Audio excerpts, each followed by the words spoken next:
નમસ્કાર, હું છું સાવન ઝાલરિયા. એશિયાના સૌથી જૂના અખબાર મુંબઈ સમાચારના ડિજિટલ પ્લેટફોર્મ પર આપનું સ્વાગત છે. તો આવો નજર કરીએ આજના મુખ્ય અપડેટ્સ પર. ગુજરાતમાં ભારે વરસાદ વરસાવ્યા બાદ ડીપ ડિપ્રેશન સાયક્લોનમાં ફેરવાશે. સાયક્લોન અશના ઓમાન તરફ આગળ વધશે, જેના કારણે કચ્છ અને સૌરાષ્ટ્રમાં ભારે વરસાદ પડવાની સંભાવના. 60 થી 65 કિલોમીટર પ્રતિ કલાકની ઝડપે પવન ફૂંકાઈ શકે છે.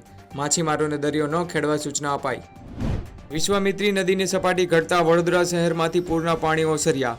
જનજીવન ધીમે ધીમે સામાન્ય બની રહ્યું છે.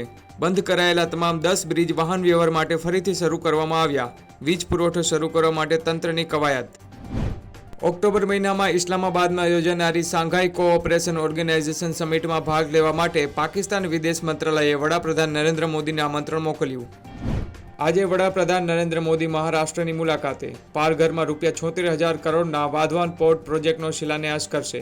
આ ઉપરાંત તેઓ મુંબઈમાં ગ્લોબલ ફિનટેક ફેસ્ટ 2024ને પણ સંબોધિત કરશે.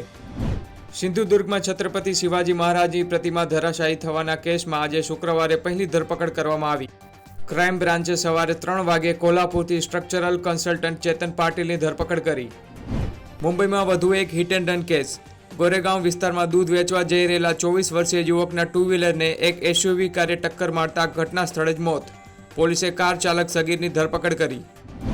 એન્ફોર્સમેન્ટ ડિરેક્ટોરેટે નકલી રજિસ્ટ્રી સંબંધિત મની લોન્ડરિંગ કેસમાં 18 સ્થળોએ દરોડા પાડ્યા.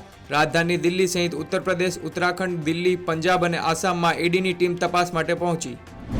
1995માં પશ્ચિમ બંગાળના પુરુલિયામાં વિમાનમાંથી હથિયારો ડ્રોપ કરવાના કેસના માસ્ટરમાઇન્ડ નિલ્સ હોલ્ક ફરી ક્યારેય ભારત નહીં આવે. ડેનમાર્કની કોર્ટે હોલ્કના પ્રત્યાર્પણ અંગેની ભારત સરકારની અરજીને ફગાવી.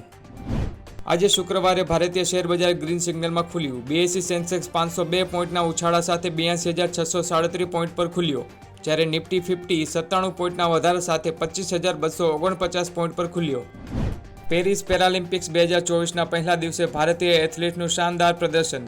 બેડમિન્ટન સિંગલ્સમાં 3 પેરા એથ્લીટ સુહાસ યથિરાજ, તરુણ અને સુકાંત કદમે પુરુષોની સિંગલ્સમાં એસએલ ફોલ ગ્રુપ મેચો જીતીને આગલા રાઉન્ડમાં પ્રવેશ કર્યો. આજે બીજા દિવસે કરમ જ્યોતિ અને સાક્ષી કસાના મહિલાઓની ડિસ્ક થ્રોમાં F55 ઇવેન્ટમાં એક્શનમાં જોવા મળશે.